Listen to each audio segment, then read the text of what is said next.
Okay, how's it going, guys? Let me just do the thing. There you go.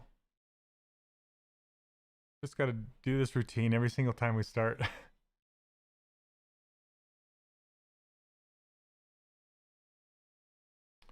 Okay, there's one. And there's two. Okay. Shut that down. Hey guys, welcome, welcome. Okay, this is where we left off. So, turn this down a little too loud. Hey, what's up, Neil? I'm doing well, considering. So last week when I was working on this Archimedes from Disney's Tarzan, the video got pulled from YouTube because I was apparently using copyrighted material from Disney. So that's why you don't see the concept here any longer. So I'm still gonna continue modeling him, but I have to keep the image off the screen, or else the YouTube bots will sniff it out. And so I gotta not do that, I guess. All right. Let's see. I'm just looking at this, trying to decide. I'm gonna work on the hair. Hey everyone, thank you for joining me today. Yeah. And my fence is being built outside, so if you hear some sawing and drilling, that's what that is. Okay. All right, thank you, Neil. Also, I'm having a sale right now.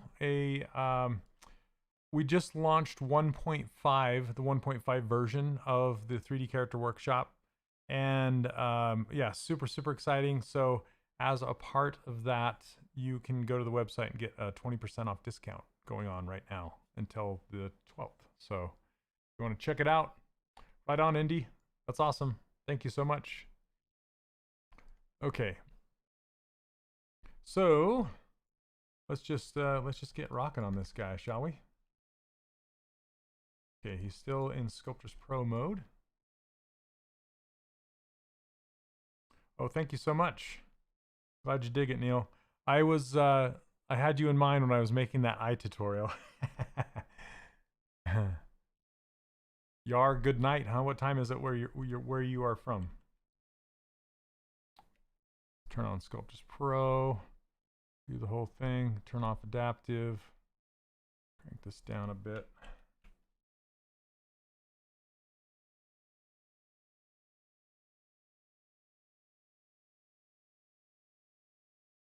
Testing the size here. That's a little closer.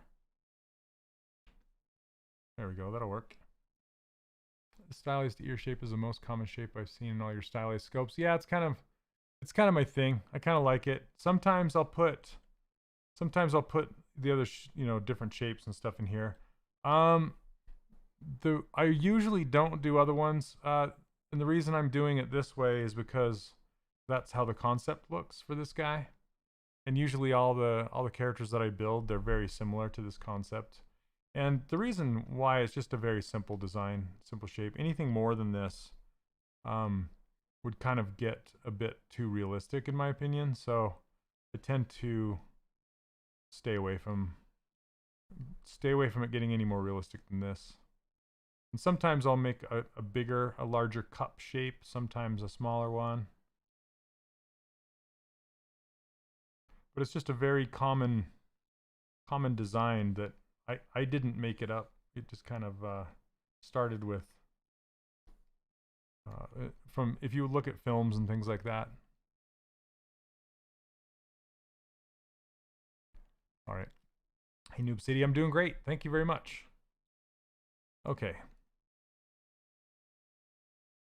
So I'm just trying to decide what I want to do with this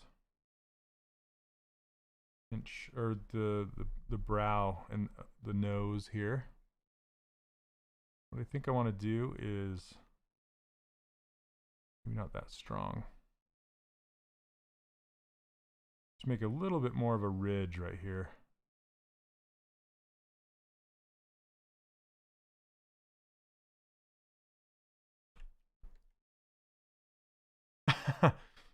Kind of looks like the Monopoly Man, doesn't it? Okay, let's see. I'm grabbing this color, but I'm going to add a little bit of pink to it.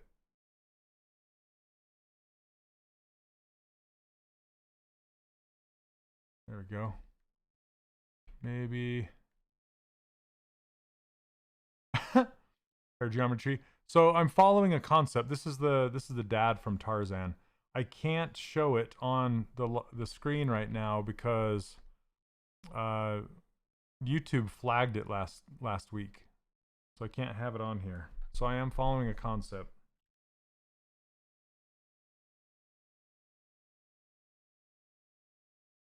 Can I explain why I'm using Sculptress mode? Because you don't run out of geometry when you use Sculptress mode. And it doesn't rebuild your geometry either.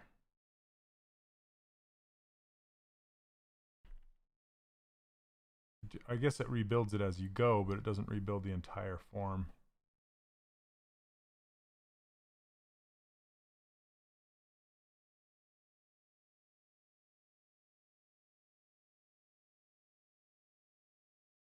All right. So how are all you guys doing today? What's up, Mike? Thanks so much.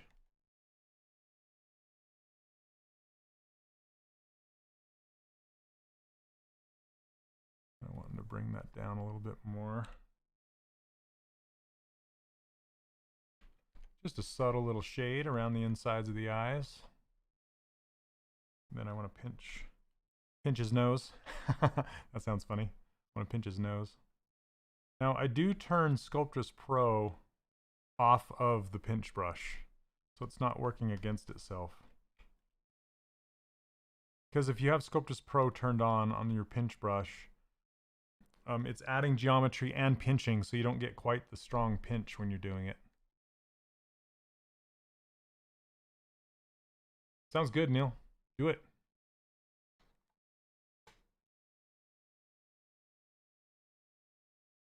Thank you, Dom.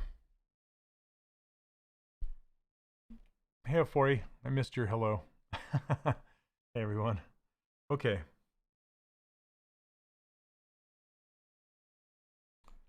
Let's see. And for the eyes, I think I'm just going to paint them today. I'm not going to do anything fancy. Just going to subdivide them up. Maybe to about that.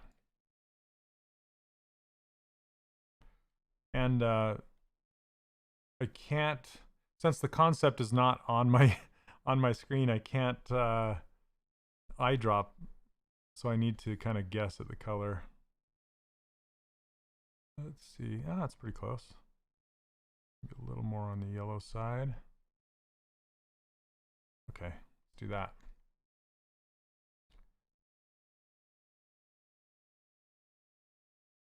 Corel, I haven't used Corel. Corel Painter, is it Painter? I haven't used that since, I can't even remember how long it's been. It's been a long time. I used to use it all the time. Let's see.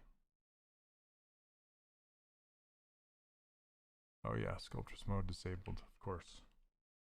If you have subdivision levels, it will disable Sculptress mode for you.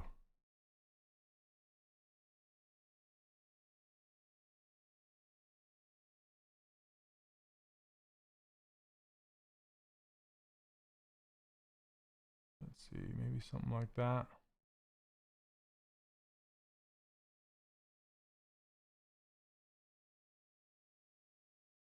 And this eye is pretty hammered, isn't it? Oh, it looks like I accidentally did Sculptress Pro mode there for a little bit. Let's fix it.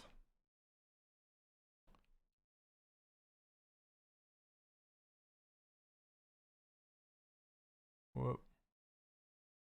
No, it's actually the father in Tarzan. Close, very close. Okay, looks like I'm gonna have to rebuild these because I accidentally used Sculptus Pro here. So let's just Z-remesh them. Or I can bring in just new spheres. I'm trying to decide what I want to do. Do you ever work to voice files for inspiration when designing characters? Honestly, I listen to movie soundtracks sometimes when I'm doing characters. So, like when I was doing Pirates of the Caribbean, I was watching Pirates and listening to the soundtrack and that kind of stuff. So, yeah, I can't have the concept on here right now because YouTube flagged it last week and said, "Hey, this belongs to Disney. Why are you doing this?" So I got my hand slapped, I guess. Okay, I'm just gonna rebuild these really fast instead of Z-remesh them. Z-remesh, it would work, but it would kind of give me some janky topology. So I'm just going to duplicate these, get rid of the lower sub D. Well, let me go down. There we go, and then just insert a sphere. Let's do this high resolution one.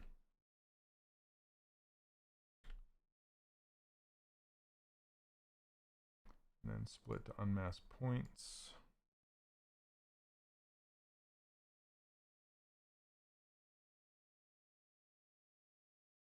Delete this one.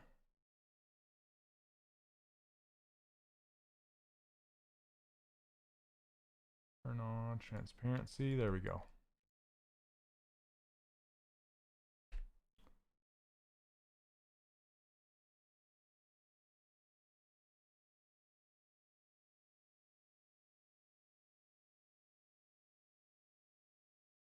What the heck?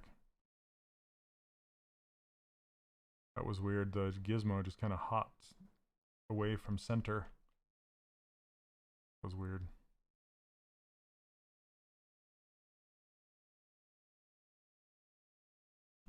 Yeah, maybe just a little bit bigger.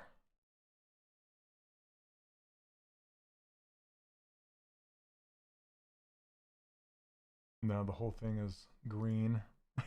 That's pretty funny. Okay, let me fill it. 2 peas in a pod or something like that. Okay. Let's see how close I am.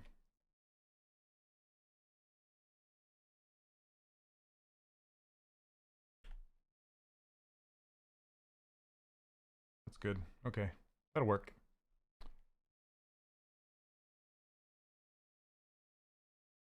Fixed. So sometimes you just have to kind of rebuild something if you accidentally destroy it or do something to it you weren't quite intending. Okay, I'm going to build him some just subtle eyelids. Hey Doug, how's it going?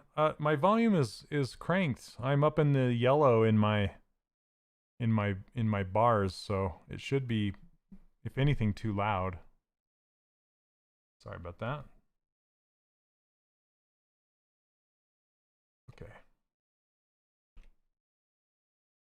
Turn him sideways and just... Yep, and I did... Hey, Doug, I did get your... If that was you, I'm trying to remember. Never mind. I'm thinking of somebody else. I'm thinking of David. Okay. Now I want to crank the detail up on this. I'm almost out of detail here. Now the only way I can get smaller detail when I've kind of bumped up against this wall right here of subdivide size, I will need to increase the size of my character.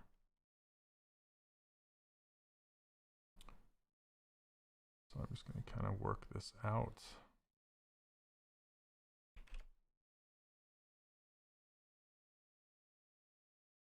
See, I don't really have quite enough detail.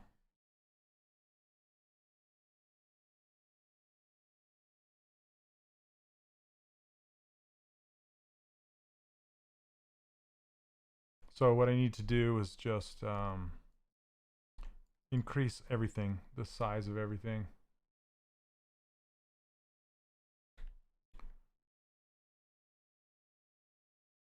I'm just going to go down to here, put it in the middle, turn on the pizza boxes, making sure I can see everything, and then scale them up a little bit. Just kind of a workaround for when I hit the ceiling on that.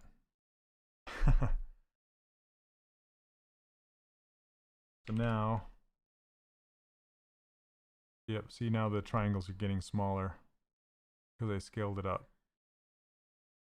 Little trick for that, for those of you who like to work in non-adaptive or adaptive. I can't remember what it's called. Looks like I need even more. Remember what makes it this smaller? Nope. Yeah, that. Okay. So this unsubdivide ratio or undivide ratio, that affects your smoothing. So when you smooth, it'll create smaller triangles. Hey, there's the David I was thinking of. How's it going, David? Dougie was posting. I was thinking it was you for a second. 2 names that start with D. I don't know why. It's Monday.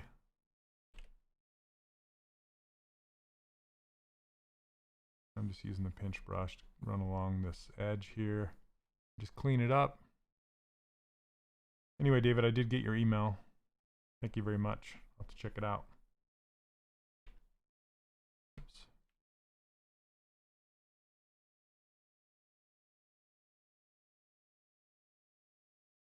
Okay.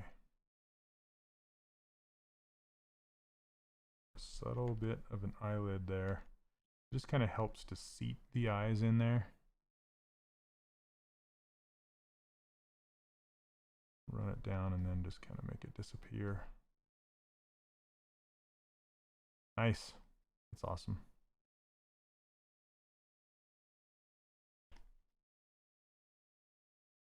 Dave is working on a plugin for 3D Character Workshop.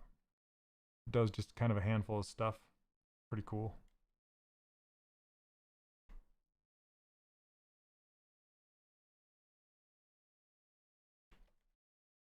Hey, what's up, Ingrid?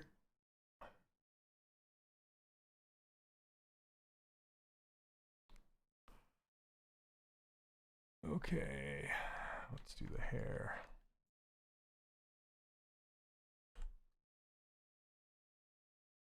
Go to my favorite brush you guys all know and see me use all the time.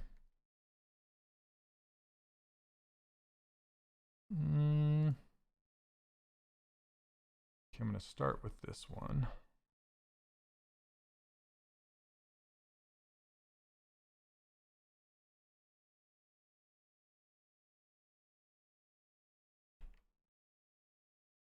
Just kind of go around his ear.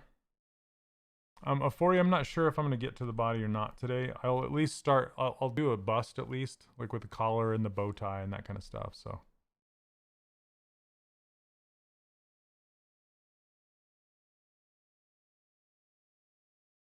Does ZBrush Core have that brush? No. This is, yeah, this is Funky Bunny's brush. Macon. Benjamin Hale is who made it. Along with Chris Whitaker. And it's only for the full version of ZBrush. Got some crazy. Okay.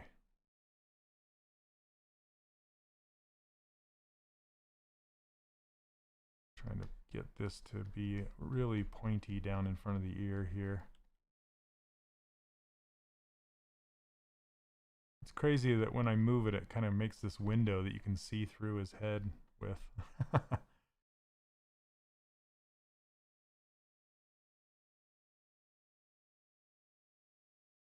Greetings from South Africa. Hey, Scott. Thank you. Greetings. Hello. Thanks for stopping by. appreciate it. Yes, I have a concept image off screen. I can't show it because it's a Disney character, and the YouTube bots shut my stream down last week. They didn't shut the stream down. They just took the video down.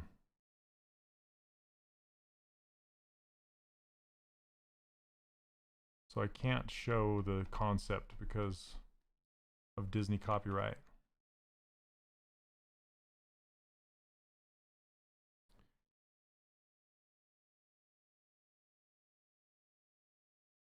You like that, David? I was wondering. Thanks for letting me know. Yeah, the Disney gangstas, for sure. Okay, well, I think I want to make this really wide back here. I'm just gonna flow across the back.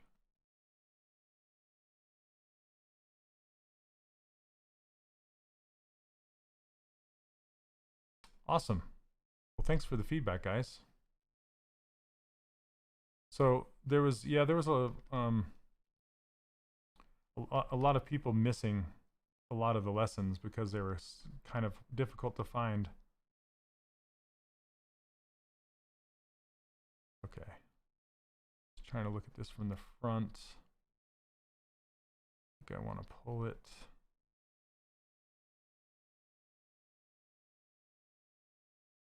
Closer around the ear and give it more volume, maybe like that.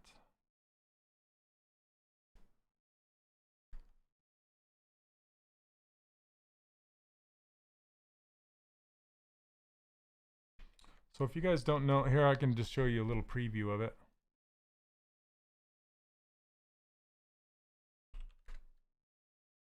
So we have a whole new look to my website, which is a lot of fun. You can see my dinosaur being keyed and pulled apart behind there. And this is the new bust they're talking about. It's this guy right here. It's a Mitch Leaway design. And this is still Kate. This is the character that I walk you through in the course. And then there's some, if you want my free brushes, this is where you go grab them. Fill out your name and email and get my brushes, my interface, my ruler file. It's all right there. And then here's some student work right there. And go back to the top. Right now I'm doing a discount, a 20% discount. So if you click on that button, you go there right now. 20% off until the 12th, July 12th. So if you're interested in buying the course, now's a great time to join us. And if you log in,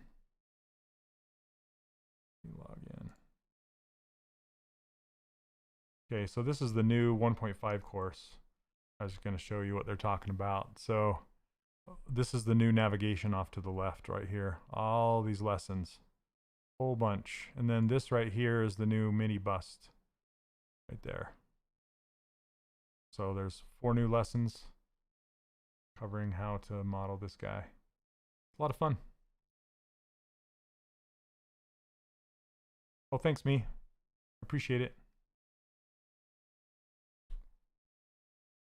Yeah, you can see all the things. Instead of going, where is that lesson? Where was this? Where was that? So, okay, now for the back, I'm gonna turn off symmetry.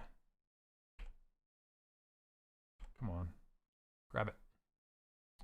And let's do this one.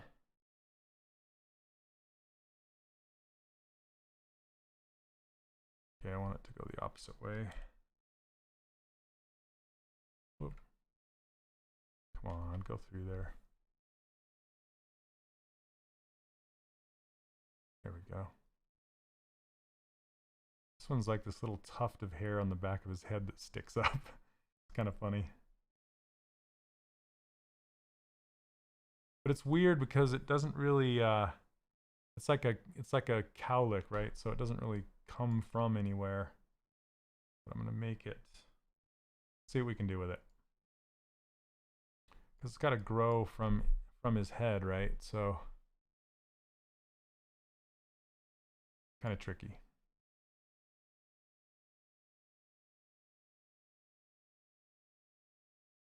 Thanks, Neil. Appreciate it.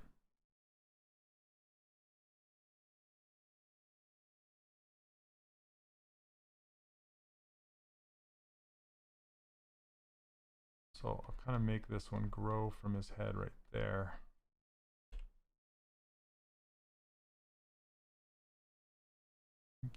Let's grab the snake hook. Okay, what is going on? I did something to make it. Oh, that's why. Okay. I was like, I turned on dynamic and it was really slow, and that's because I'm trying to dynamically subdivide the Sculptress Pro head, and that's not what you want to do.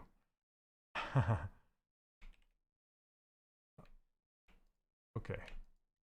So let's get these in different subtools. Okay, split hidden. There we go. Now we get the performance back. Okay. So snake hook.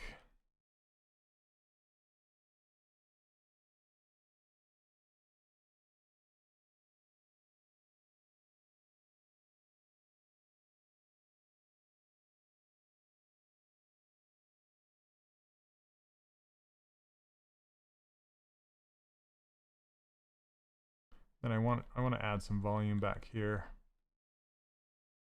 This hairbrush is so fun because it's like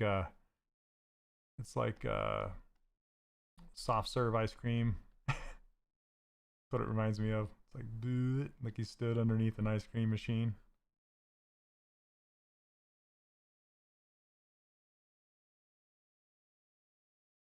How to add different materials on different subtools. I usually don't use materials, but when I do, I fill them with my hard paintbrush, and you just turn material on right here. And then you just select each one. You can do this fill object right here and fill each subtool with a different material if you want. But I hardly ever use materials because they're kind of like a temporary cover on top of my object. I usually just use skin shade for, unless I'm modeling some details, and then I'll turn on one of the modeling materials. Trying to get this to a point. Greetings from Italy. Hello. Welcome.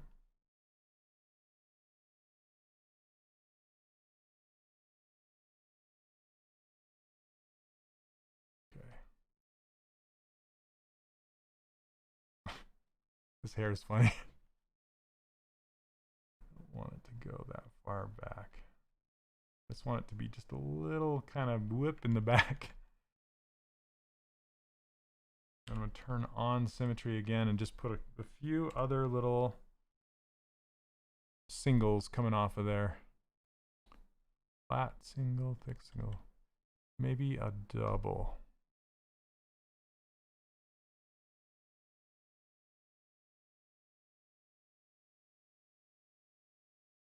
Hey, Angelo. Yeah, welcome, welcome. Okay.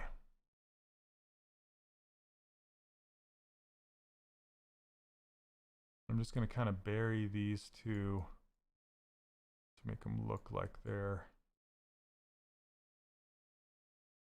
coming out and breaking the symmetry this way.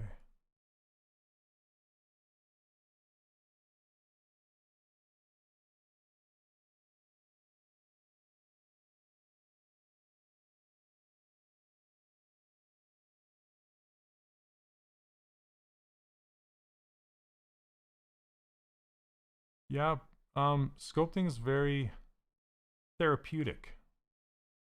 So if you can do it, do it. He does kind of look like Alfalfa, doesn't he? From the Little Rascals.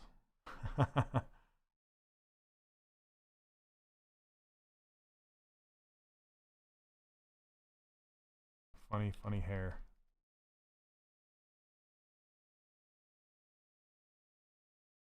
Trying to decide if I like that transition. Not really.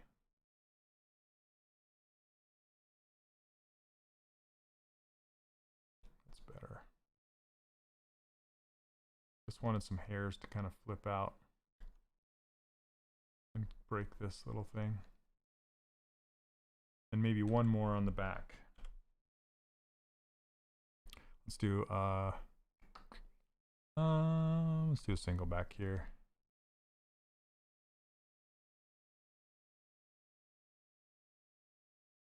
I gotta keep it on the flat.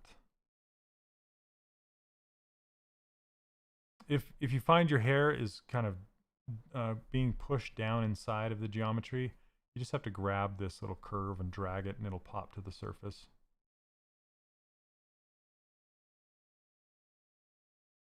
That's a little bit large. Let's see. Maybe like that. Commit it.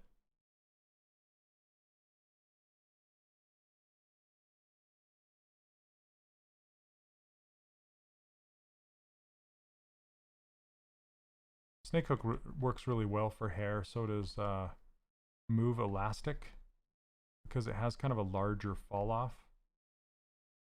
So you're not fighting with it as much. Come on. Topological doesn't always work with masking very well.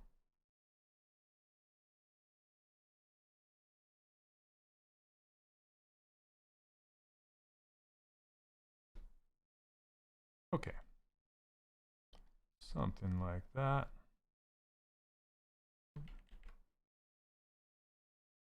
When I change material of a particular subtool, material also, yeah, so here I'll just show you really quick.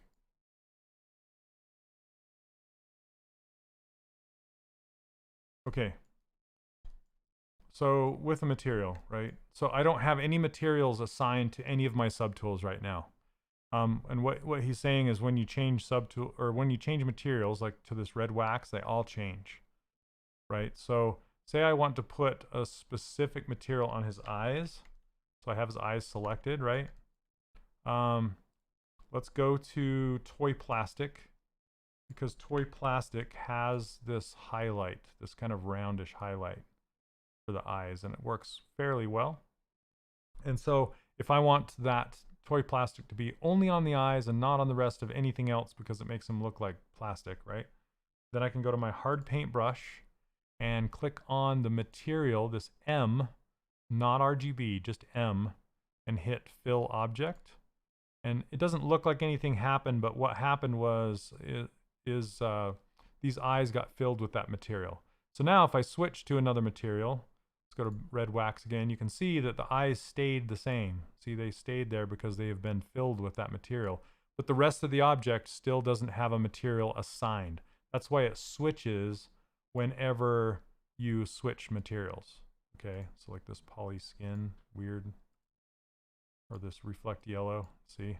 So that's why I usually like skin shade 4, and because it gives me just kind of a nice subtle skin texture, and then I'll just keep the material, the eye material on there. Does that make sense? Hopefully it helps. And I need to fix his hair. If you ever want to clear a material off of there, you want to just clear it off, you fill it with this flat color material right here. See this flat color? If I filled these eyeballs, so let's go back to these eyeballs, with this M, and I filled the object, you can see it filled it with material. And now it's, if I go back to skin shade, that material's not on that object anymore, if that makes sense. So I'll undo that. And then I'll go back to editing my hair. So hopefully that makes sense. But make sure when you're all done messing with materials that you change it back to RGB so you're not accidentally painting with your material, because you won't be able to see it and then you'll be wondering why your paint isn't working.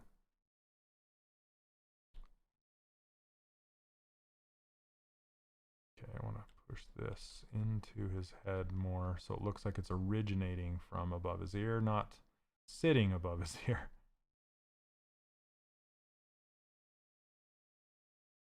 There you go. Trying to make that little bit make sense right there.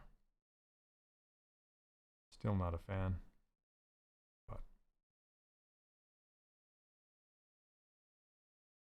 okay.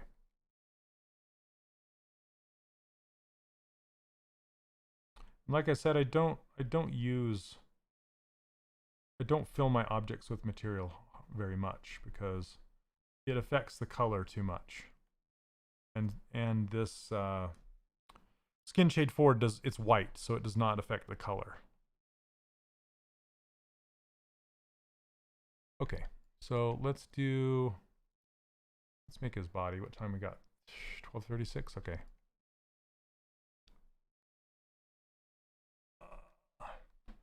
Hey, Professor Bum. Yeah, I love these. I decided since they're going to be sitting on my head for hours and hours and hours, I might as well invest in a good pair. Okay.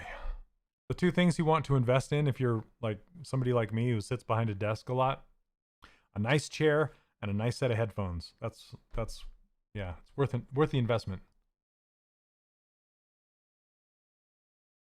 Hey, can you explain the difference between ZBrush Core and the more expensive ZBrush? So the full version of ZBrush, it just gives you a lot more functionality, but ZBrush Core is really nice because it's not as expensive, so you can get in there and you can play with ZBrush and see if you like digital sculpting. And it has enough in there that you can be functional with it. It has like Dynamesh and some brushes in there. You can't it doesn't have ZRemesher, which is something I use all the time. And you can't customize the user interface or add new brushes. So it's kind of limited that way, but it has everything you need to get in there and have some fun with digital sculpting. So yes, and there's also the new ZBrush Core Mini, which is even a smaller version of ZBrush that's totally free. You can get in there and mess around with it. So I want to check that out. But there are quite a few things that the full version of ZBrush has that ZBrush Core doesn't. I think there's a comparison chart somewhere. I'm not sure. I don't know if you can search for that, Neil, if you have time, but okay. So let's make, I'm just going to block out his body.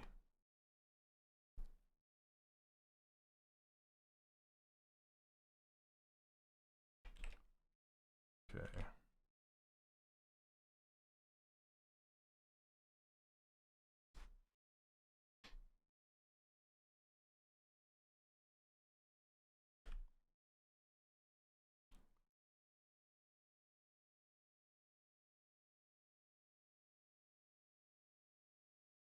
Yeah, Core is really kind of an introduction to ZBrush. Just kind of a fun bit of a toy to play with. And let's see, Tarzan.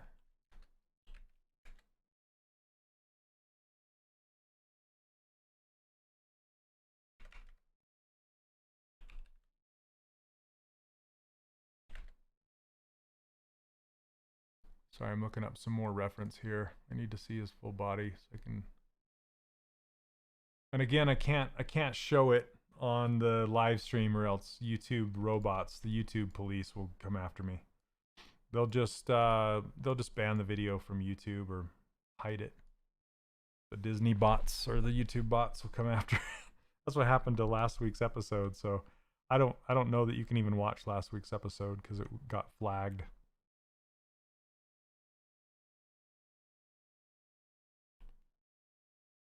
There you go. Thanks, Neil. So if you want to look up this character, it's Tarzan Archimedes is who this is.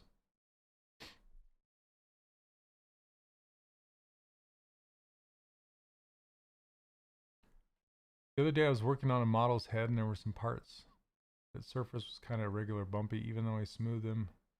The irregularity didn't flatten. I mean, there's a whole bunch of things you can do to smooth out a model. It's kind of too deep of a question to go into here, but basically try and use ZRemesher and subdivision levels, and that should be able to help you. Because the smoothest model you can get is a subdivided low resolution mesh.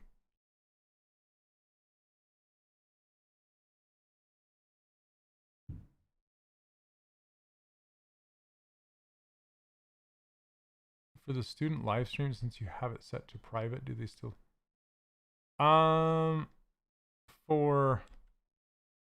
So my student lessons are not hosted on YouTube. My live streams are, but that's not Disney, so it doesn't really matter.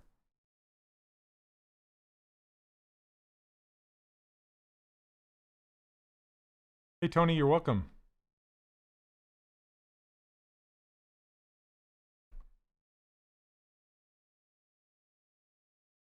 This guy looks like he's a drip now. He's a little drippy guy.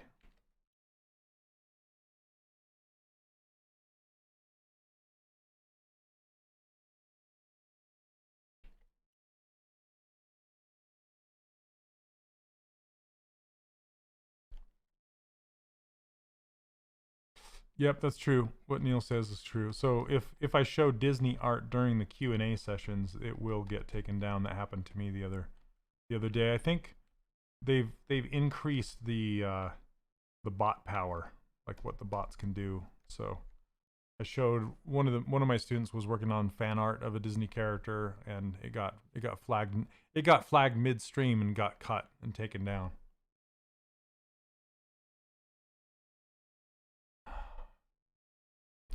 Okay. I'm gonna kind of push this in more to make room for those shoulders. Yeah, Chris, it's true. It's true. I think because of the whole COVID thing, and they have fewer employees, like fewer real eyes on everything. They have to like crank up the bots. So that's probably why.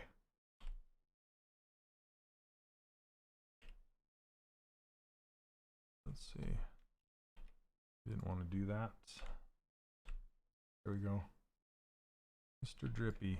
All right. We're just going to change the color to this to more of what his shirt is.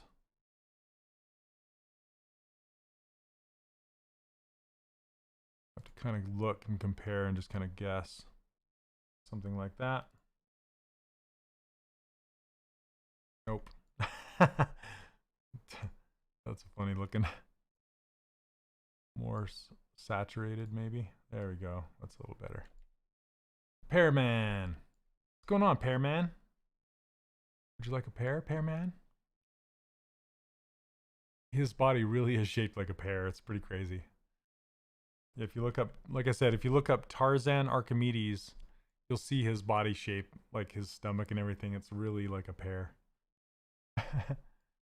When posing a character, does it mean you have to resculpt the character again to the pose? What's the difference between sculpting the character in the pose and posing character? So usually I will take a character in T-pose as far as I possibly can, and then I'll pose it after that. And then yes, you will most likely wreck some of your like joints and stuff, and you'll have to fix those, re-sculpt them a little bit. But I hardly ever pose a character and then sculpt it that way in a pose, you know. I've done it a couple times, but I usually just do T-pose. Do you prefer Z-spheres for blocking out a character? No, this is not Z-spheres, and I'm not a fan of it. It has its uses, and I like it occasionally. For example, the whole Zizu. I did the whole Zizu right here. This Zizu, all of these characters right here. These are all my contribution to Pixologic. And these are all Z-sphere blockouts. So if you ever want to start with a Z-sphere model of an animal, you can check out all of these. There's I think there's 100 of them or something like that. So you can check those out. Those are Z. So I'm very well versed in Z-sphere modeling, but I prefer on stylized characters to just block them out with spheres and things like that, just because I have more control and they're not connected to each other. With Z-spheres, they're actually connected. So yeah. Okay. I'm going to make his arms here. Do you sculpt the expression straights from ZBrush, or do it by face rig? I will do both. actually. I'll do both. So if it's a collectible, like a toy, like one of these back here, I will sculpt the expression inside of ZBrush. But if it's going to be animated, then I'll just let it go to rig and let the animators do the expressions. Can you make a living only by selling your 3D models on the web? You can, but it's a very, very niche market and quite difficult to do, but it's possible.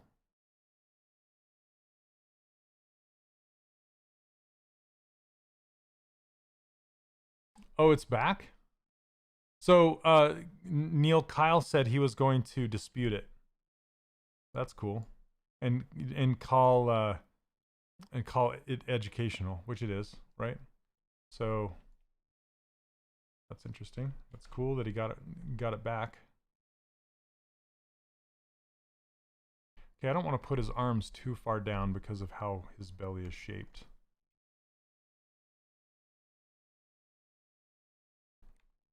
And these arms are going to be an interesting thing to do because they're so stylized. Probably get his sleeves in there before too long, because his sleeves are a big part of his character, which is interesting. Do I know of any internship programs? Yeah, they're all over. You just kind of have to find them. They do happen, but I don't know personally of any happening right now. But we used to do internships at the company that I used to work for, and I think they still do them. I'm not sure, but and that's Avalanche here in Salt Lake City. They did internships all the time.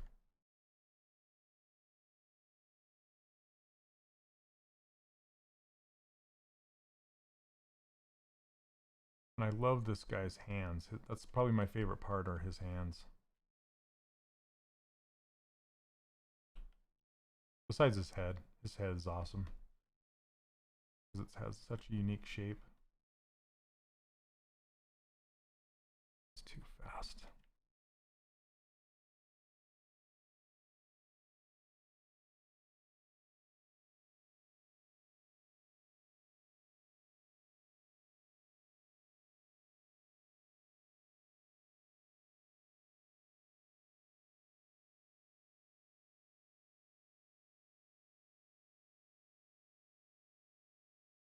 The new shape looks like my new COVID body.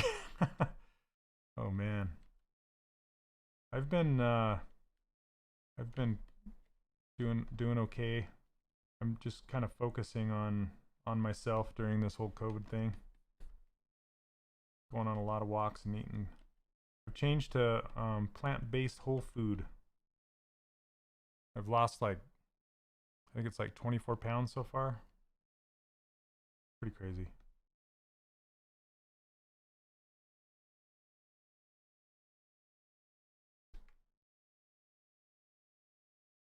Let's see.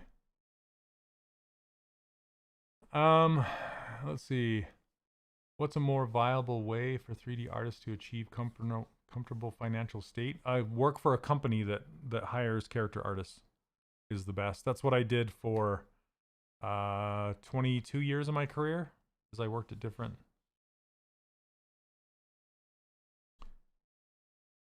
I've done some in the past. I need to do some more. If you look through my Twitch streams, you'll find some.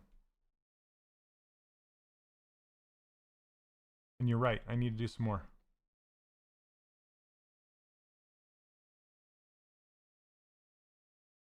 So me, I still eat carbs in vegetable form and fruits. So for me, it's not a carb thing. It's a lack of meat and dairy and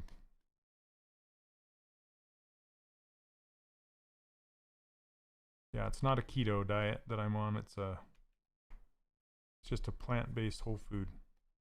So I'll do like whole grain stuff too. Yeah, I'm gonna get this the sleeves happening in here. Is there a way to transfer polygroups from one subtool to another subtool with exactly the same mesh?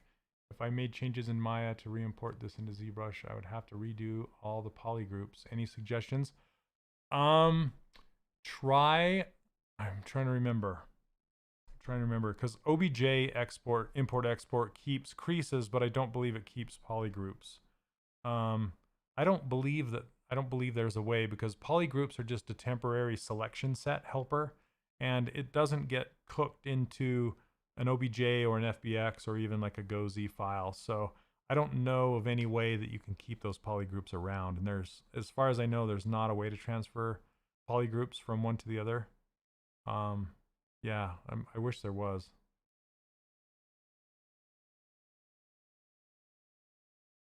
Okay, so let's do I'm just gonna do a basic cylinder for his sleeves. Let's reset this.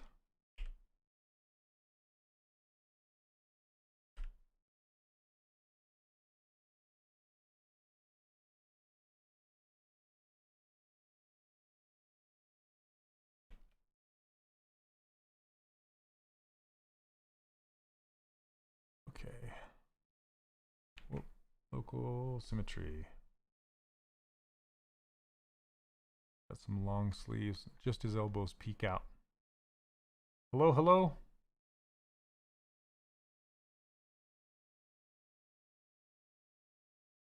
Okay, I'm probably gonna stitch these together and do some more stuff. It looks like you gained it, Prashant.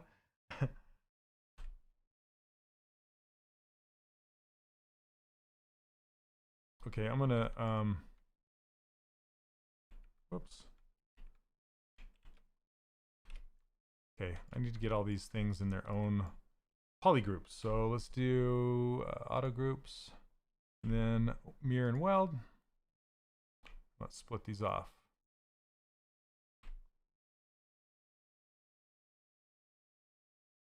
And we can grab this color, fill it. Whoops, what I wanted to do. Fill this one. Okay. Hey Maverick. Hey Boban. What's up, Ika? How you guys doing?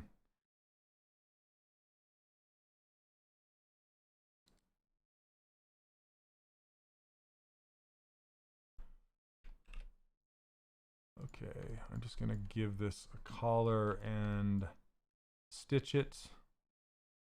Get rid of the sleeves or yeah, okay. I'm just kind of thinking out loud here. This. Just want to cover that connection. Subdivide it.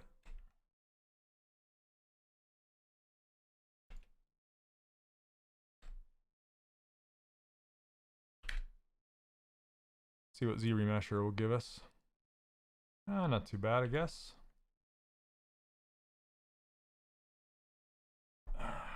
Nice. How'd you get your first studio job and what was it like? So I went to the Art Institute of Seattle in 1997, up in Seattle, and then I moved back here to Utah, and there was a small studio in Utah County down here, and they were working on a handful of games, and I just gave them my portfolio and applied, and they hired me as. Now back then it wasn't just a character model, or you did everything. So as far as characters were concerned, so I worked on Xena Warrior Fighting Princess back then. That was my first game I ever made, and I'm still friends with a lot of the people that I worked with back then. Now today I'm good friends with them, actually. It's yeah, I've made some really good friends in this industry. In fact, I was playing D&D with two of them last night. Well, three of them. I was saying two from. No, I think only one of them worked at Sapphire with me. Anyway, and I was responsible for the character model, the character design, the rigging, the animation, and the fighting arena that they fought in, and some of the fighting moves. So the game design and how, yeah, all of that stuff, because it was a Nintendo 64 game.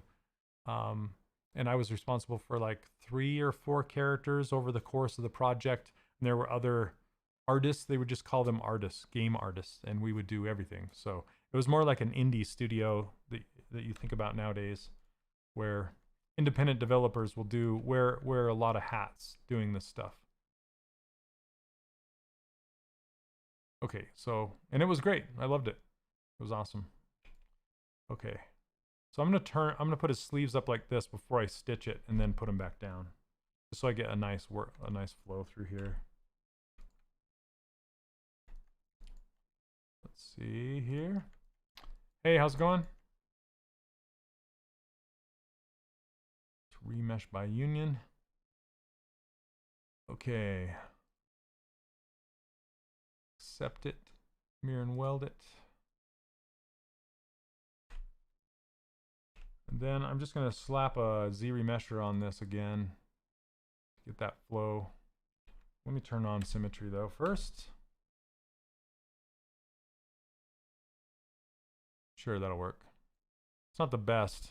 I was trying to get some good flow around here, but it's being kind of weird. That's okay.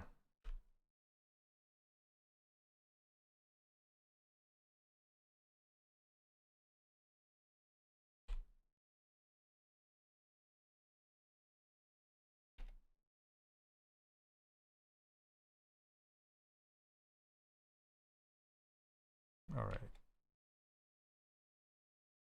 I put him down too far. Guess I should have unhit his arms first. Undo to here. Okay.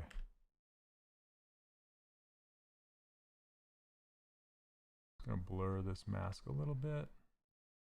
That's better. And he's got his sleeves hang off of his arms. I'm gonna do that.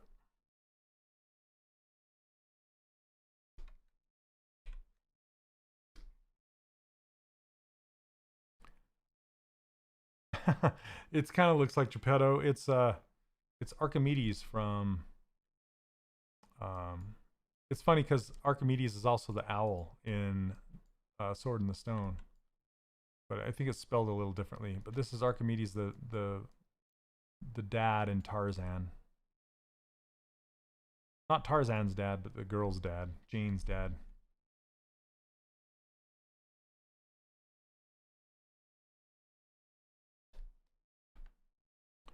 Okay, he needs a collar for sure.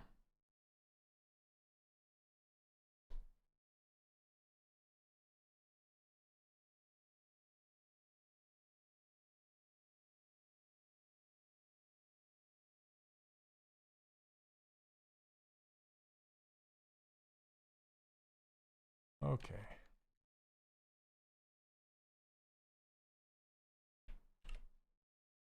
That was, since I Z remeshed it, made his shirt skin colored. Everything's gone plaid. Oh, come on.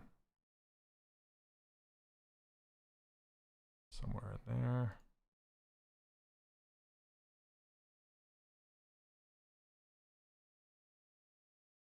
There we go. All right. Now his shorts. Okay. So if you look up Tarzan Archimedes on Google, you'll see which character I'm talking about. It's like a African explorer kind of a.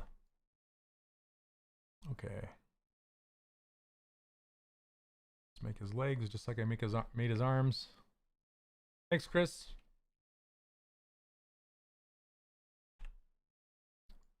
Yep. Professor Archimedes Q. Porter.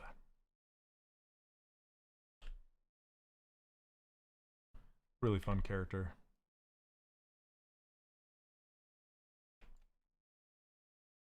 Got a very wide stance. I think I made his body too wide there. It looks like a vegetable, like an eggplant or something.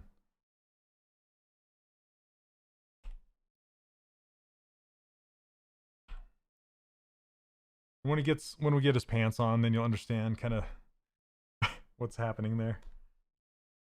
but I think he's a little bit too round.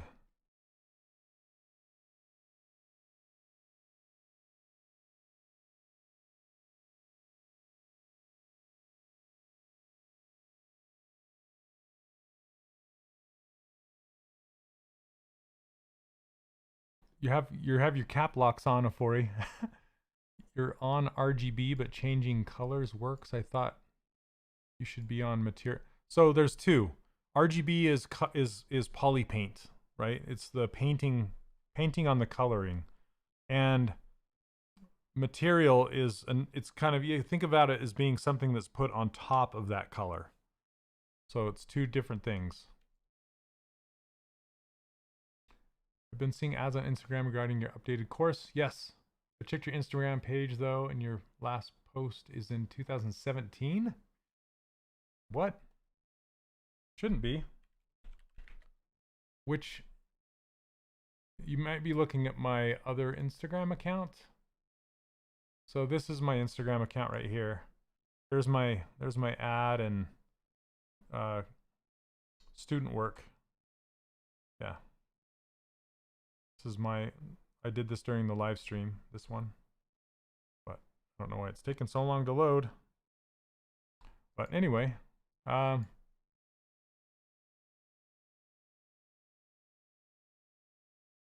you must be working at my my personal Instagram or something that I took down a while ago. I don't know why, if it's still up, why it's up. What's the ideal FOV setting for sculpting portraits? It's, so for me, it's usually 50 or 85. So if you turn on perspective, something like, but I'll only turn on perspective to check it. I typically won't sit and sculpt in perspective. I'll just turn it on occasionally to check it.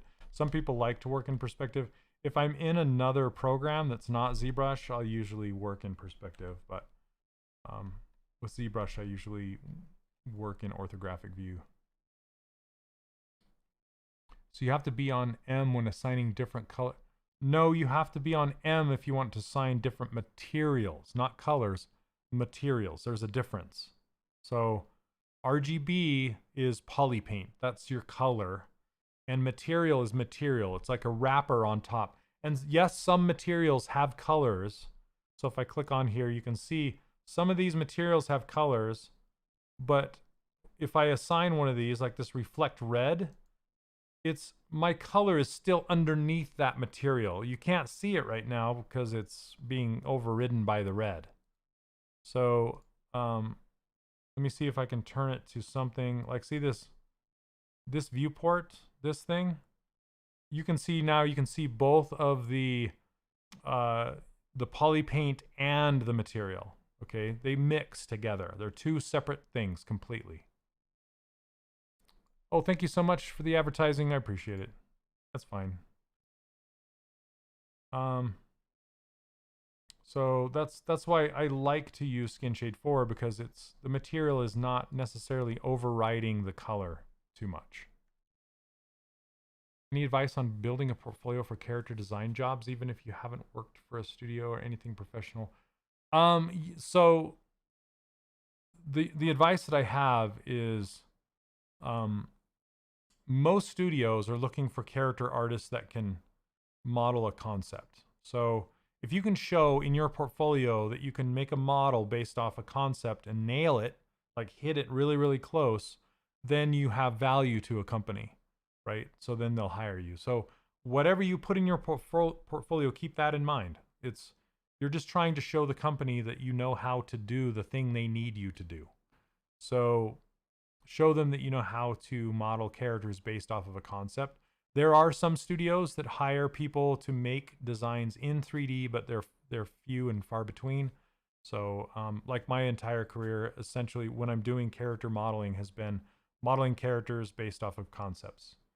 So that's what I suggest. And then to make yourself even more valuable, you would make that character animatable. So you could take it into television, film, or the game industry, or even a collectible. So if you can broaden your skills that way, you become even more valuable to a company. and be even more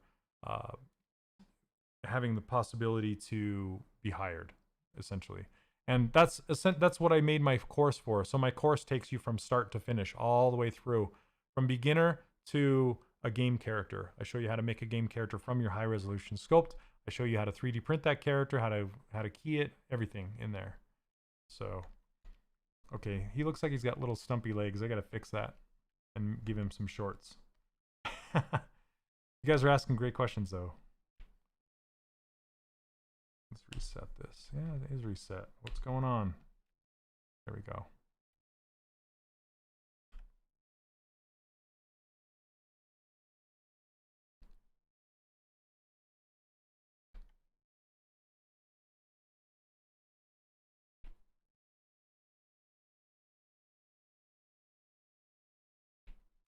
So, and like I said, I have a 20% discount going right now.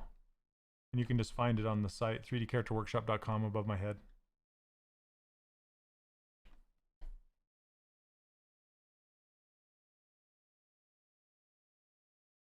Let's see here.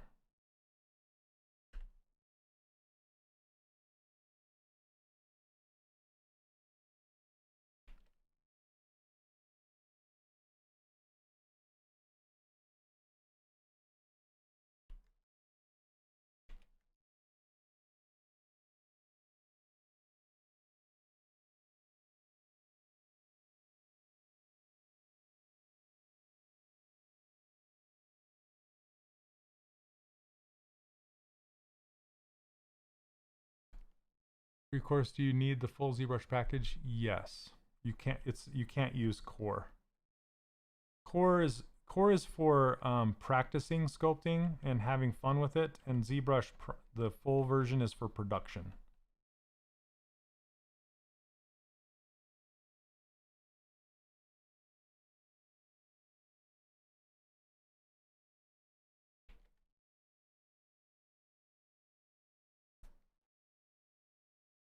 So what's the solution for polypaint color changing for all parts whenever you want to paint just a specific place? You just do the same thing, but you're on RGB. So if I wanted to fill these legs, you just change it to a different color like this. And as long as you're on RGB, hit fill object and it will fill that whole thing. If that makes sense.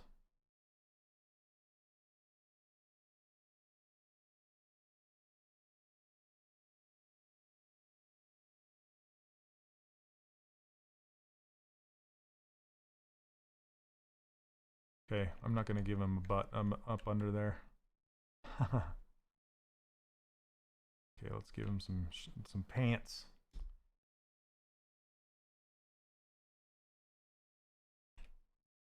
Let's see here.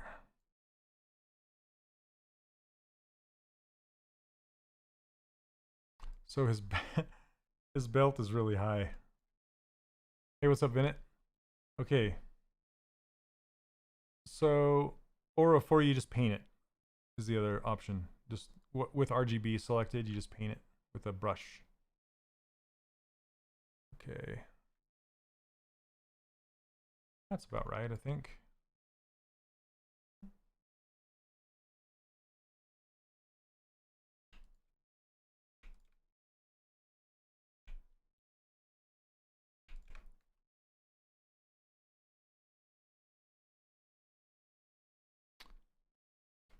I know it's rare, but I've seen a few character artists become art directors. Where are some of the qualities of becoming a good art director? So, mostly art directors come from the concept department, but some will occasionally come from the modeling department. It's not very often at all, but some of the good qualities are the ability to give good feedback. That's what art direction is, right? You're trying to direct somebody to do something to adhere to a look of a franchise or a product. That's essentially what an art director's job is. So the more you can art direct and the better you can get, then the more valuable you're going to be as an art director. So just try and find ways to give people feedback, whether it's on like community sites like like 10,000 hours or Polygon or whatever, where people are posting their work and they're asking for feedback. Hop on there and answer with your feedback. You know, learn how to give feedback. Yes, with respect, for sure. Okay, I'm actually going to split this off.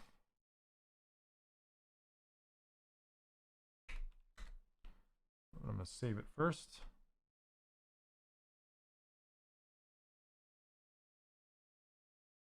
You can also get feedback, or you can also get practice feedback if you're working for a studio and say that studio does a lot of outsourcing to other companies.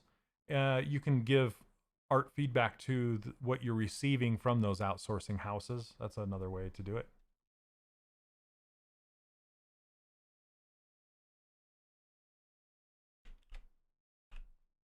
Okay, I'm going to change this color to like an orange. Maybe a little more yellow.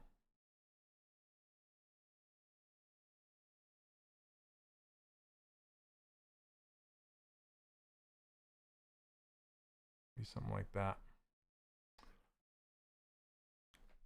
Given that I'm relatively new to sculpting, it does. Yeah, that doesn't really matter if you have an eye for art or appeal, and you look at someone's art and you there's something off and you just can't figure it out, then that's where you can learn from giving feedback, right? You can study it and go, okay, something isn't sitting right with me. What is it? And maybe you can, instead of suggesting like outright, like saying, change that hand, it looks stupid. That's like horrible feedback, right? So instead what you can do is like saying, something is off with that hand. I can't quite tell what it is, but maybe you can experiment with, and then if you have some ideas, say maybe make the thumb a little longer or turn the angle of it, or something like that, and kind of give the person suggestions. That's what direction is. Like, you're trying to suggest to them what they could do to experiment and help them move forward with it. So, and that is what I encourage in my student forum. That's a safe place to post your work, and it's a safe place to give feedback, because it's not like you're not going to get those internet jerks on there saying that looks like crap, it looks like blah blah blah blah. So, and which is not constructive at all. It's not helping you at all. It's just making you feel bad, So that's not helping anyone. So there is a definite skill to giving good feedback. Okay, I'm gonna do the same thing I did with the sleeves and kind of turn these like this. Yeah, for sure. I mean, it's always, because you are, how does the saying go? You're too close to the forest to see the trees, like it's too up in your face because you're working on it. And if you get fresh eyes on it and somebody coming in, and maybe the thing that you're not seeing is obvious to someone else, and they're just like, hey, here, maybe try this. That's what I always love to do with my feedback is say, I love this part of your model. This is looking really good, but something about those feet they're off. I don't know what it is. Maybe they're a little too big or too narrow. Maybe try, just different things. So, hey, what's up, Charlie? How's it going? Okay. Subdivide this a couple times.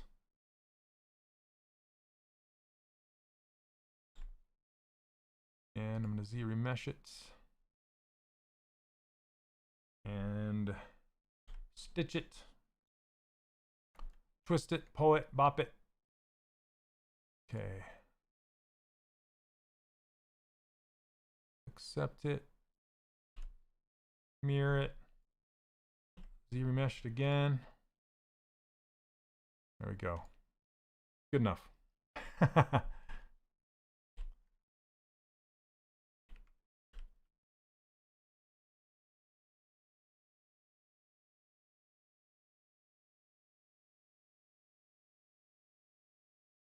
This guy's got some huge short pants. They're big. So I'm gonna get him as close as I can. try and get them to work. And I'm kind of messing up where they connect, so we're gonna have to fix that, but we can do it.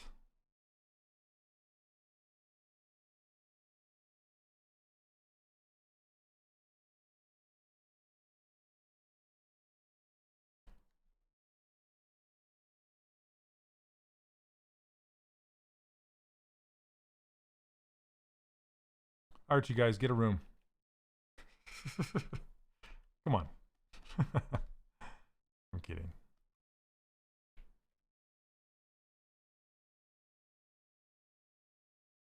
Yep, which makes it funny, right? It's like this big huge belly and these teeny tiny legs. It's like, how in the world are those legs holding that thing up? Just put the volume back in the rear.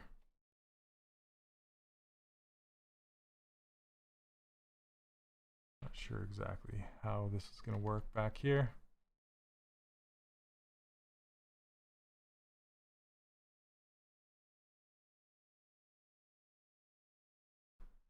Okay. Going to use the pinch brush and just kind of refine that a little bit.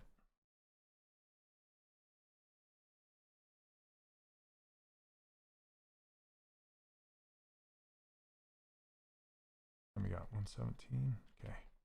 Ugh. Getting too old to sit here for 2 hours.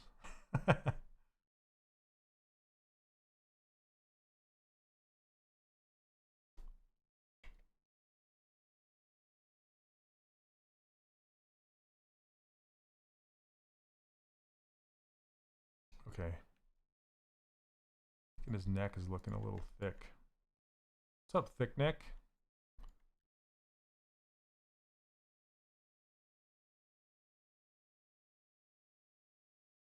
Because I kind of want his neck to match his arms a little bit. I don't want him to have a super thick neck. So it's like a star, you know, with all the. That's kind of what you think about when you think of shape language and how it works all the way around, so it feels right. You know, why would he have a thick neck but scrawny legs and arms? Yeah, David, I have a standing desk right here. I'd need to. But the problem is I'm sitting, looking at my camera that's on a tripod. If I stand up, you're going to be looking at my belly, and it's going to look like this Tarzan dad right now. You wouldn't want that. So I need to figure out a solution where I put my camera, like connect it to my desk, so I can move it up and down. So, well, thanks, Vinit. Appreciate it. Did you ever get your internet working properly? I know you're having some troubles with that.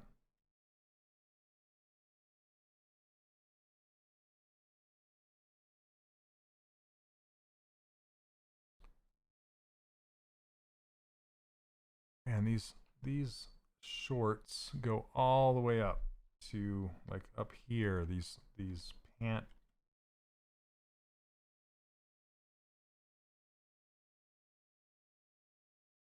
So I've got to see if I can work that out.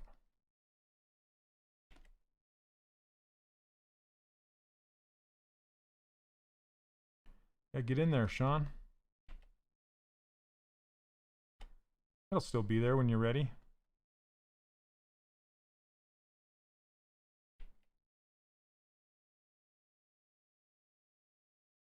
Yeah, Ika, it's true.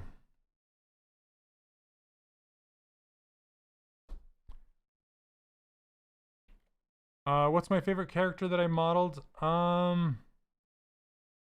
Well, for Disney Infinity, it was Boba Fett, but since then, I had a lot of fun modeling that pirate girl. So that's probably my favorite, that pirate girl. I really love Johannes Helgeson's designs. So that was a lot of fun.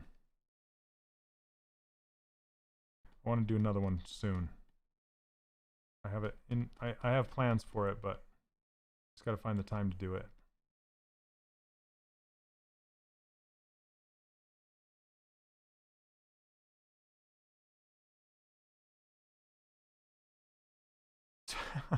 Priorities, Ninja. Priorities.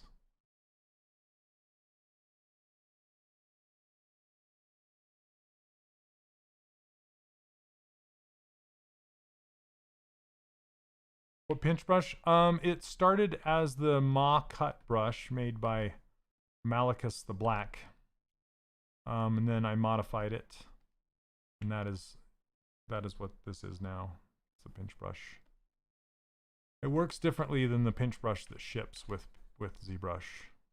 And you can get this brush if you want. I give it away for free over on my website at 3dcharacterworkshop.com. You can go check it out over there.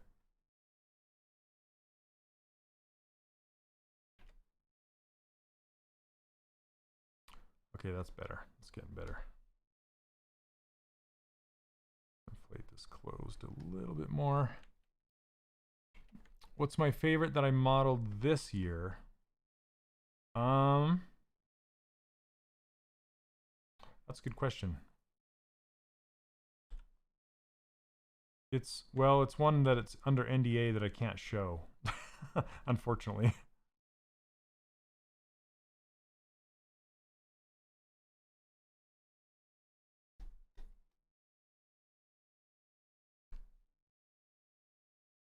I do use references. I can't have it on my screen. It's on my second monitor. I can't show it because when I had it on here last week, it's a Disney character. So YouTube flagged it as copyright and pulled it. So I can't have the image on the screen. But I always use reference. Even if I'm doing a design that's my own design, I still use reference.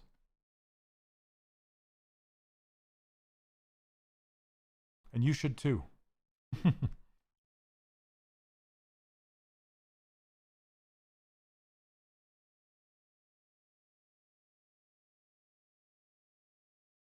Whoops. I want to paint it. Just want to tuck his shirt in.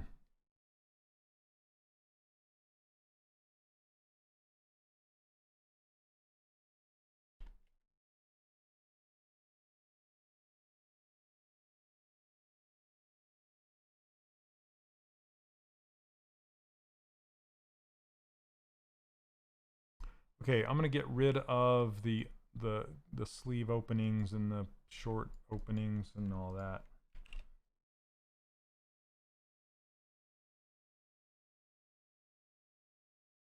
Oh, come on.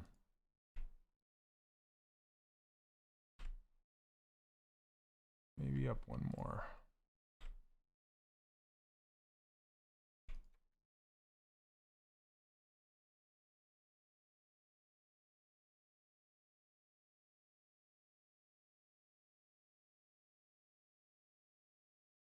Maybe this one.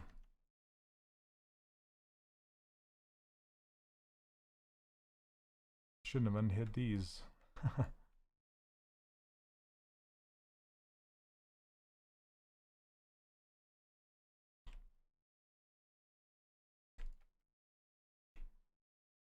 only want this.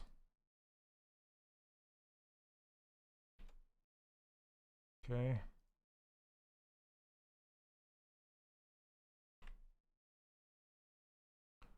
There we go. I can turn on double so you can kind of see what's going on there. Then I'll need to move his waistline around a little bit more.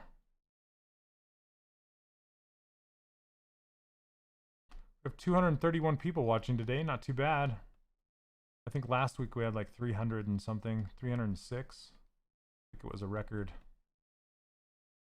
So thank you so much for hanging out with me today. I hope you're learning something. Hope you're sculpting along.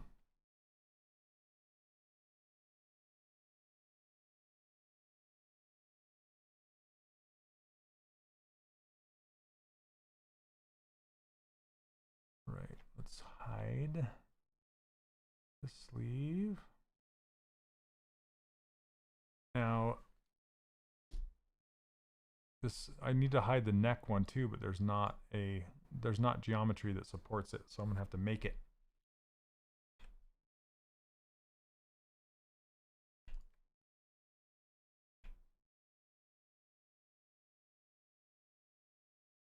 Did it not go all the way around?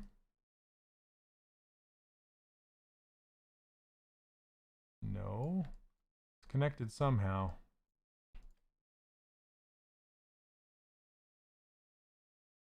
No, it's not. Why? Weird.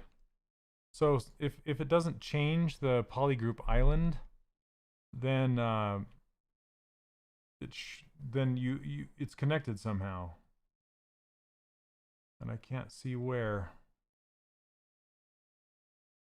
Let's try it one more time. Come on. That's really strange.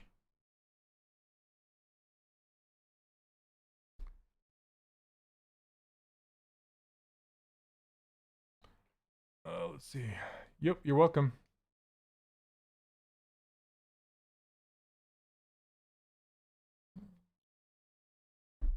What do you have today? A doll? I'm modeling Archimedes from Tarzan, Disney's Tarzan. So I'm just gonna hide these manually. It's really strange.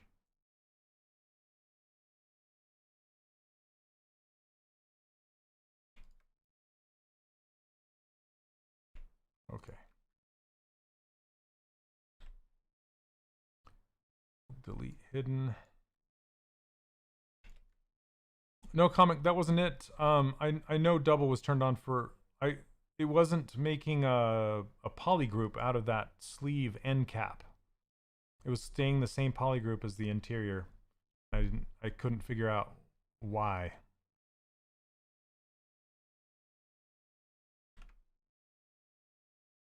Okay, so I'm gonna make that a polygroup.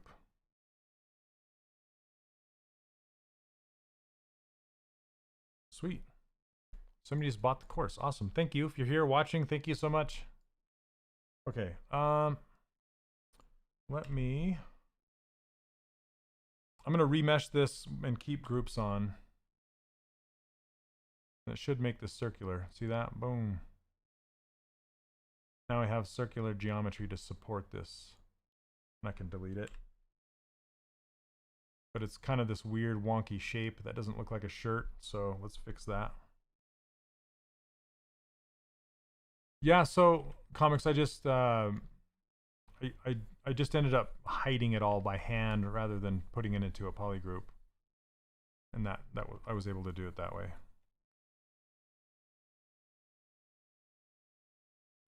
There we go. Shirt.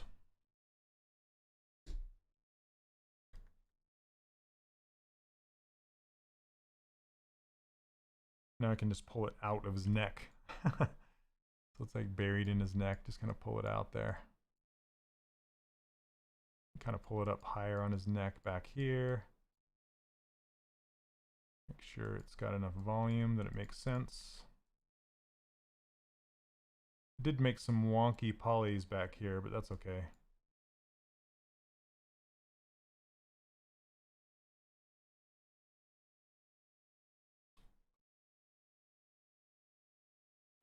Sean, what do you say?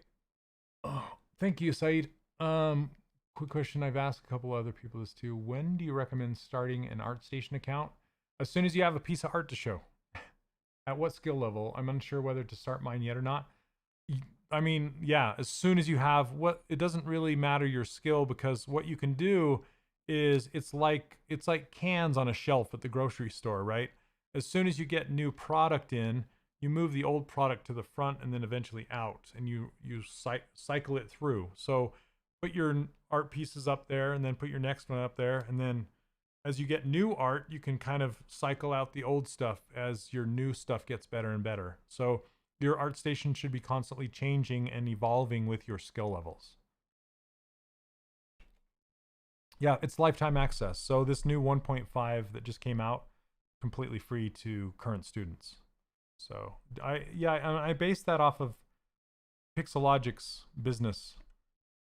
You know, so Pixologic, you buy ZBrush once. I bought ZBrush a long time ago, and updates have been free since I bought it. And I really, really like that, because it makes me feel good as a consumer, right? I'm just like, whoa, this is free. So that was my philosophy, and I like it a lot. Nobody else really does that in this industry. as far as I know.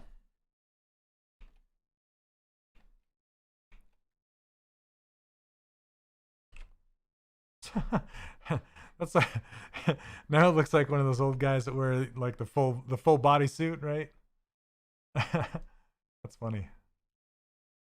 Can't wait to get old enough where I can just wear a full body suit and it's okay because he's old guy. Oh goodness. Yep.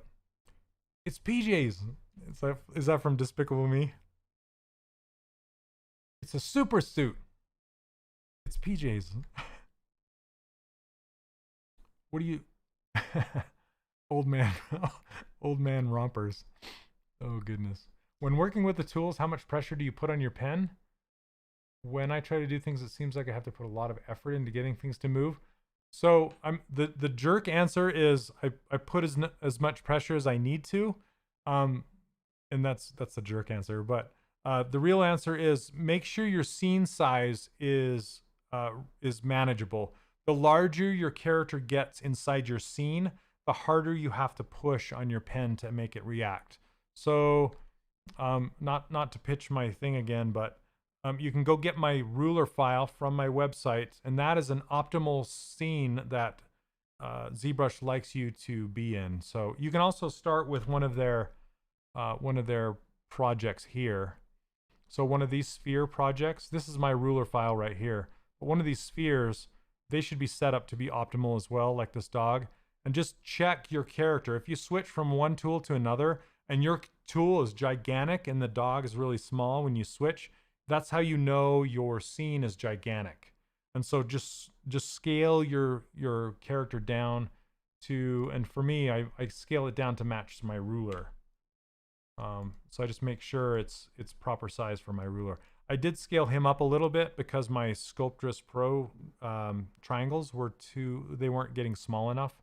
So that's another thing that has to deal with scene size is your Sculptress Pro triangle size. Looks like a prisoner. He is a prisoner.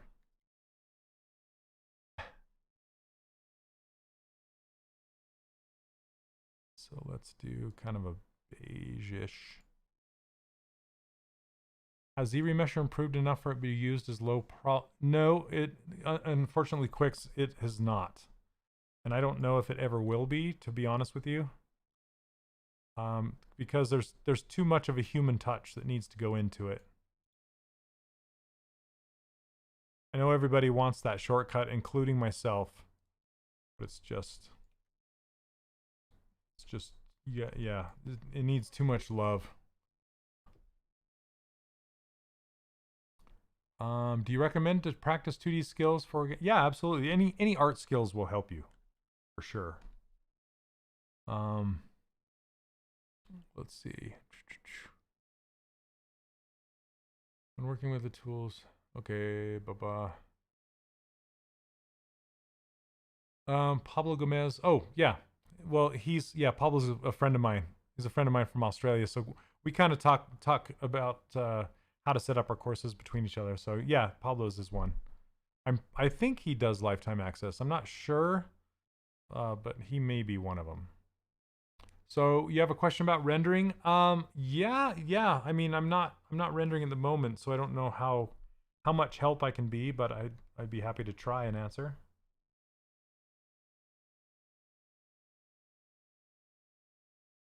Thanks, Tony.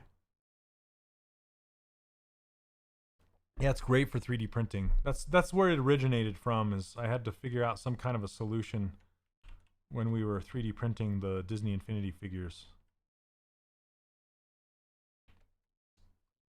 Okay. I'm drinking too much water. I'm gonna have to go to the bathroom soon. Okay. I don't think I've ever had to leave and use the restroom during the stream.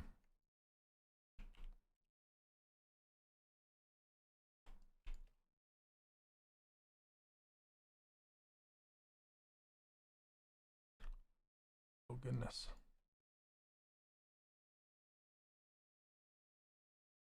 Need to reset this.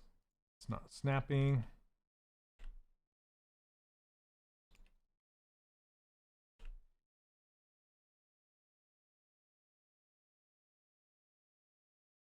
His hands are great. They remind me of Milt Kahl hands.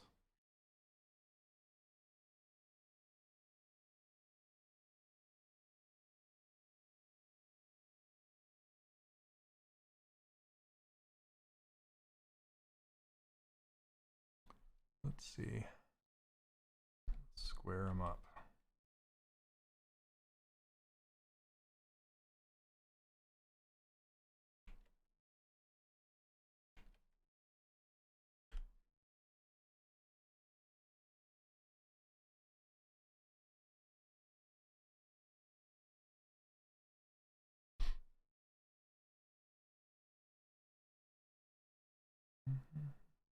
Listening to Coldplay today.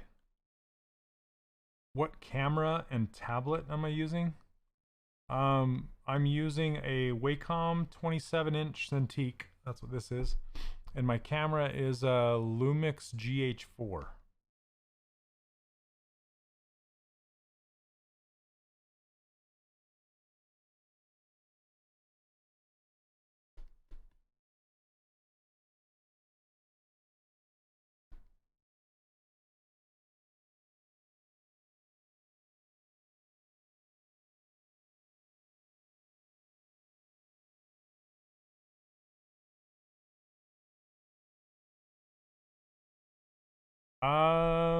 How do you render fire and smoke in ZBrush? You can do it in a stylized sculpting way, but you can't really render particles. Yeah, it's not a program that you can necessarily do that in or would want to. ZBrush is kind of a digital sculpting program first. It does have a rendering engine, but the rendering is second. So, the name of the hand artist. So, the hand that I was talking about is the person who draws my favorite stylized hands is Milt Kahl. So he's one of the 9 old men from back in the day, Disney. Yeah, you'll usually want to render smoke and fire out in something else, somewhere else, typically. But it is possible to like sculpt fire, right? Because it's a digital sculpting program. You can sculpt it. Is it true that your subtool geometry size should be at 2 for best performance? Yes. That is true. Saving this. You can use anything you want, anything. Not Photoshop. So you could use Keyshot. That's you can do particles and stuff in Keyshot. You can use Maya, you can use Blender, you can use anything that has a rendering engine, like RenderMan and Arnold and all of those that can render out particles. Cinema 4D, there's a whole ton of them. Yeah.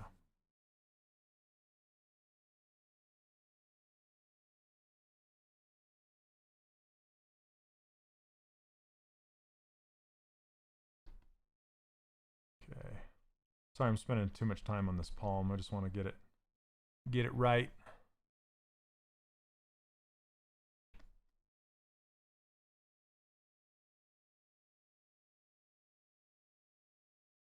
Look like paddle hands.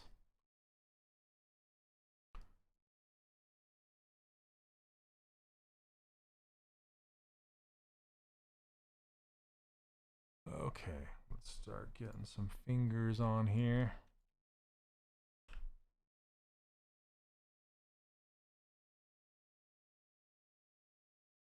Whoops, gotta pick my appendage.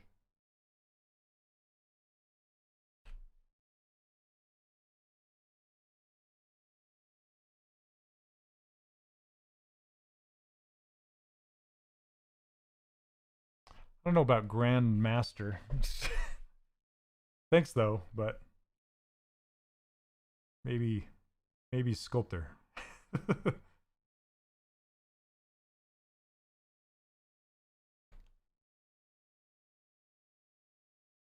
Okay, so I think I'm gonna just sculpt these fingers in one piece instead of two.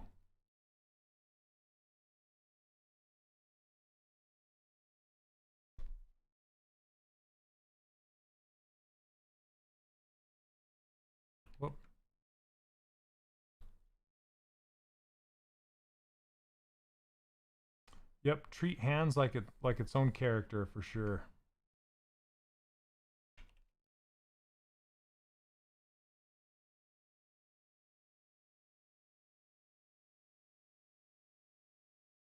Just want to get that single row.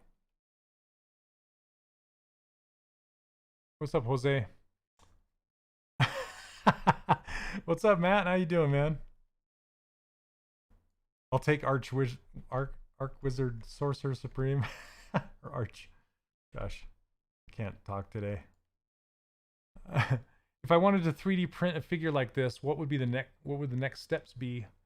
Is there a certain limit of polygons, for example, do you need to retopo before? You use Decimation Master. So look up Decimation Master on Google and you'll find it. And so that's kind of the last thing you do before you send it to your printer is decimate it, which is basically make a much lighter mesh with triangles.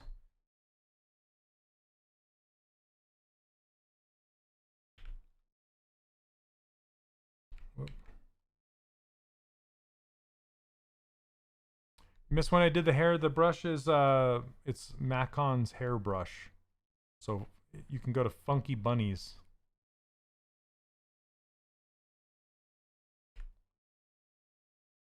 Yeah, so check out those the hands on that character that you're talking about.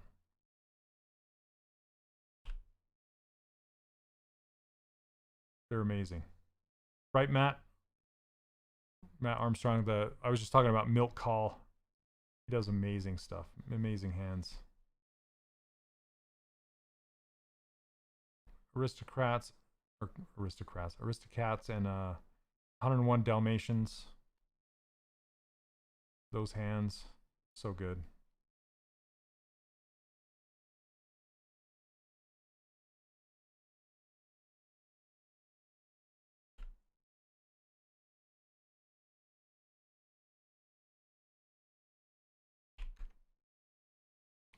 Okay.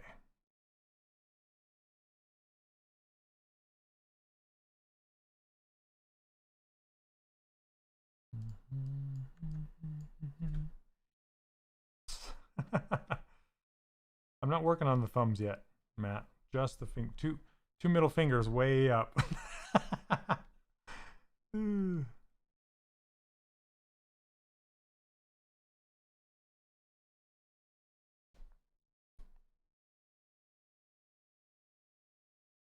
Shere Khan's hand gestures. Yep. Paw/hand gestures. Right. How can I render transparency? That one is tricky. There is, I believe there's an Ask ZBrush on it. So I don't know if you guys know this, but Joseph Drust, he works for Pixologic, and he does this series called Ask ZBrush over on YouTube. And people, if people can type in a question on Twitter using @AskZBrush, and Joseph will get those. And if he hasn't made a video already, he can make a new video showing how to do that. So just do a search in Google for Ask ZBrush transparency, and I bet there is a Ask ZBrush video on how to do transparency. But it's kind of tricky inside a ZBrush to make that happen. Not gonna lie. But it's possible.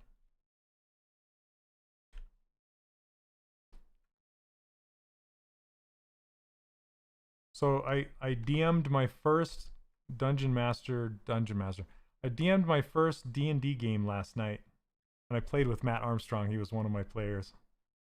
So how are you feeling about it today, Matt? You still just like, now you're just like, meh, could have been better. No, that was a lot of fun. A lot of fun. I did DM a game way back when I was in high school, but I hadn't since then, and it was a lot of fun.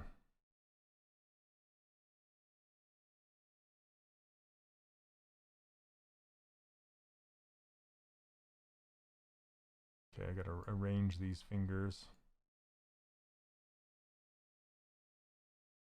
Yeah, sure. I was always I thought the snake was nightmare fuel for me when I was a kid. With those trippy eyes.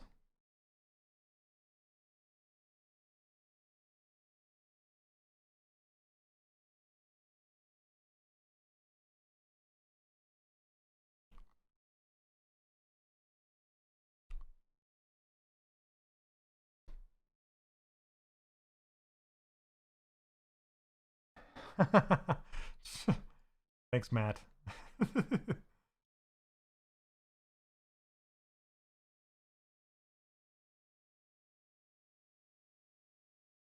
Thanks, Ika. I typically don't do my transparency inside of ZBrush, so I'm not well versed in that.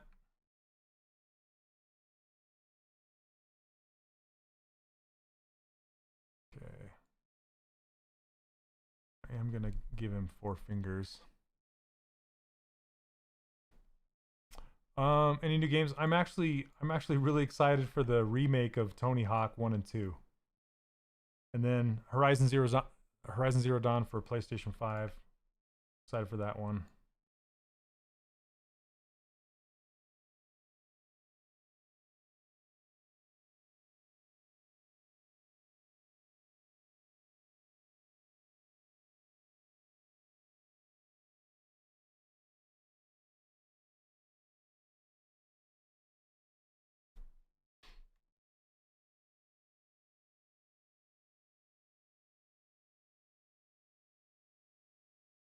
Whoops, didn't mean to tap that unlock button.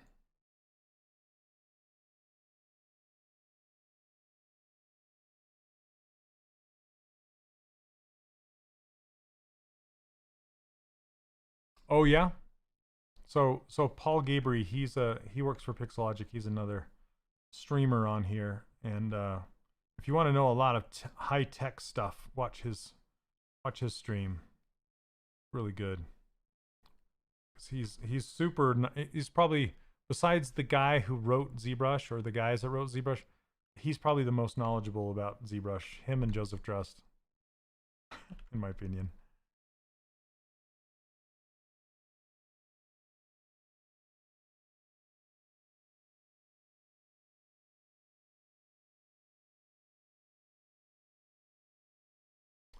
How can how can the wave property be set in ZBrush standard? I don't know. I don't think I've ever used that. I don't think I've ever used wave before. Sorry.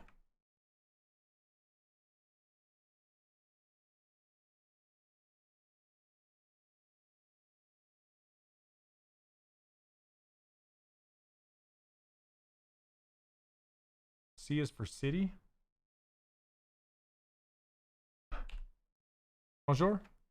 How's it going?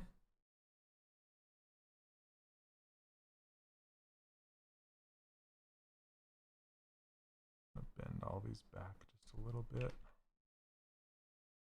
This is looking like a reverse hand. Reverse hand.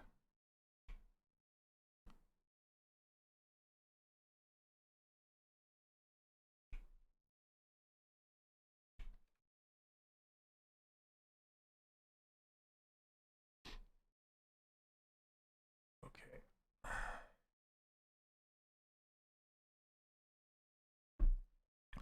Oh, yeah. The Cookie Monster t-shirt. Ah, I see what you're saying. Yep. Yep. That's an awesome t-shirt.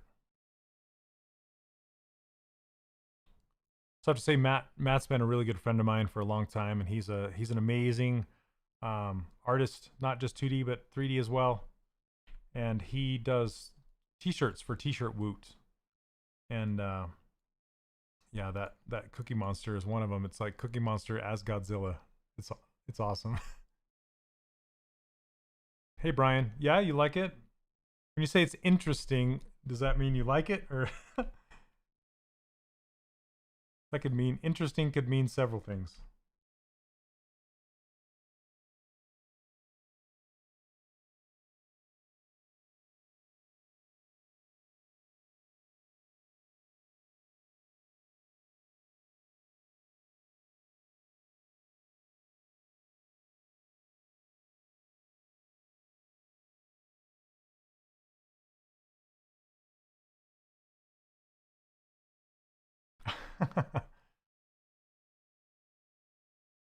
Absolutely, you like it? That's good. So you're a fan? Thank you very much. Sound like Elvis. Thank you very much. Okay, let's get this.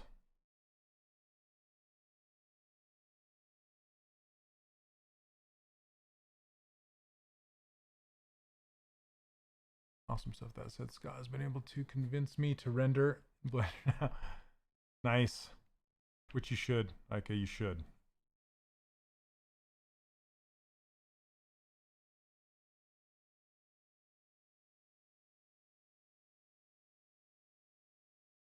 But I'm a huge fan of Keyshot, and I've just been doing experimentations, rendering in Blender. It's pretty good stuff.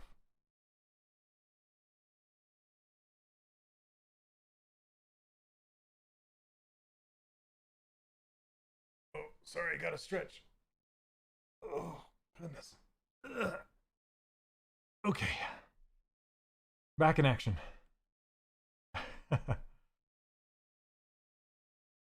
So I always say look for a render that allows you to control the lights.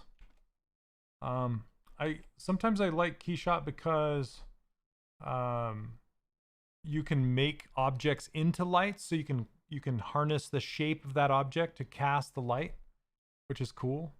We go over that with Mike Thompson, who is another streamer on Pixologic live stream. So if you guys should watch Mike, he's amazing. I did an interview with Mike for my students, and if you guys watch his interview, I go over how to use objects. Well, I should say he goes over how to use objects as lights in his Keyshot scene, which is super cool as well. But yeah, you always want to be able to control exactly what your lights are doing.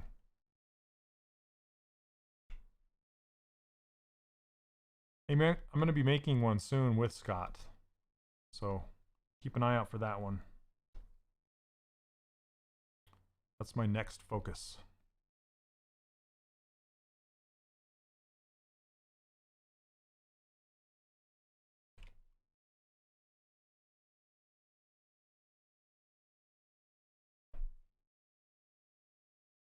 Yep, he does great ones too.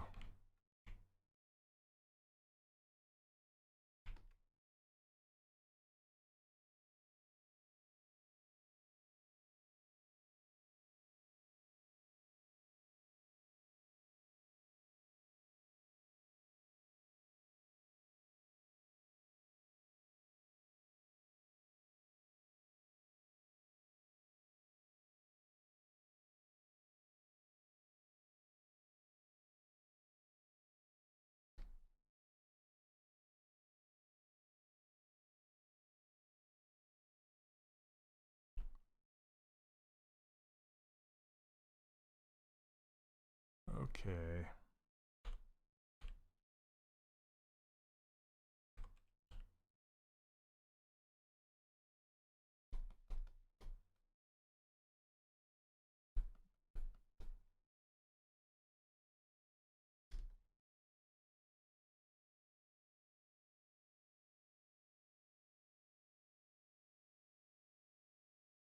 All right, I'm just going to pull this wrist into the hand more so it makes a better connection.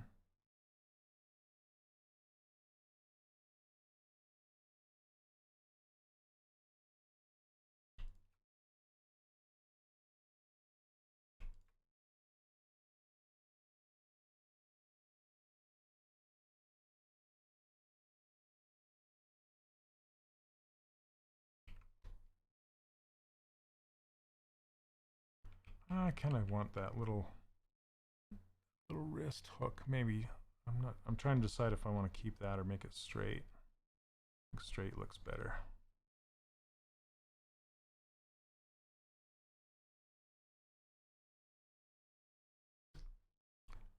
How to export ZBrush models into other 3D softwares with low mesh. There's a couple ways. You can use the FBX exporter, which is right here, FBX exporter. You can use GoZ, which is a plugin that comes with ZBrush, and you can set it up and send it wherever you want to go. And then there is exporting the OBJs. So And that's just export right here. And you can select your low resolution pieces and export them out. Okay. Oh, goodness. So, in your latest tutorial, it talked about an excellent eye matte cap. Yeah, look up ZBrush eye material. Look up ZBrush eye material. Did I rearrange my desk? I have water here and just some figures, but no, not for a while. You've seen people using game engines for rendering lately too. Yeah, so they're called real-time renderers, and it's like Marmoset is a real-time renderer, Unreal is a game engine renderer, and Eevee in Blender is a real-time blend. Ugh, I can't talk today. Seriously, is a real-time renderer, and it's becoming really. A lot of people are taking notice because of the look you can get with these game engines, and you can use them for film pre-production. So you can kind of get a shot and see what it's going to look like because it's real time. You don't have to sit and wait for it to render. So, yeah, Forey, I know, right? need to go get a massage somehow, somewhere. Sorry, you have to see this old man crotch for a minute. I'm just doing the feet.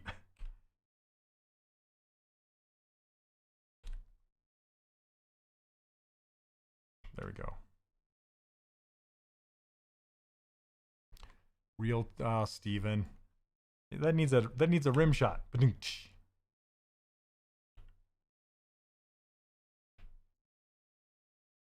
Real-time blenderer. I like to say blender render. Okay, now his ankles are super interesting. Actually, I'm gonna swing him around because the tips of his feet are much larger than the ankles.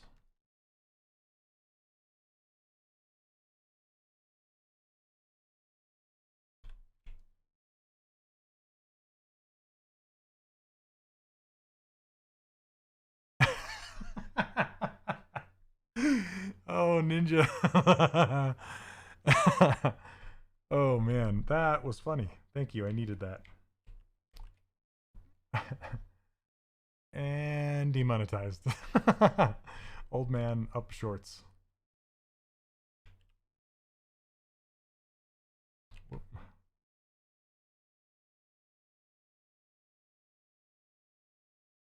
Okay, his ankles are teeny, so time to shrink those buggers even more.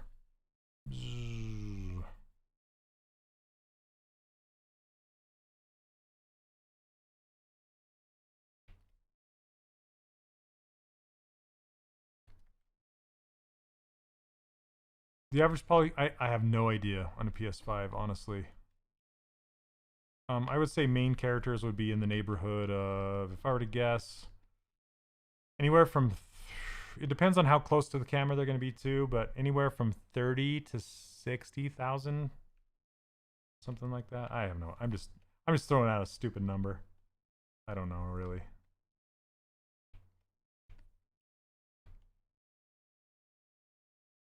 It's weird that he has these naked feet.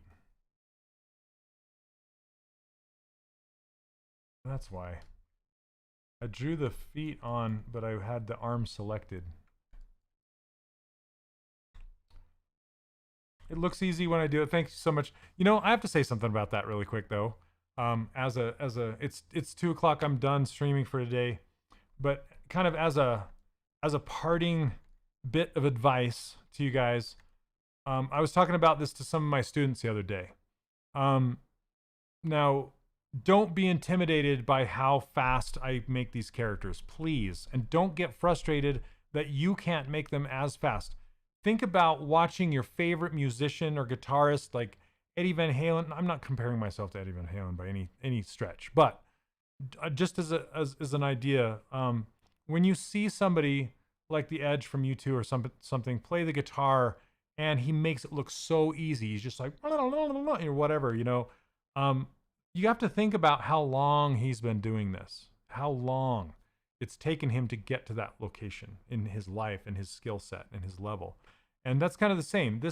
I've been doing this for 22 years. Don't let the speed intimidate you at all. You're not going to be, when you first start out making characters, if you're taking 2 hours to do a character, then you're going way, way too fast.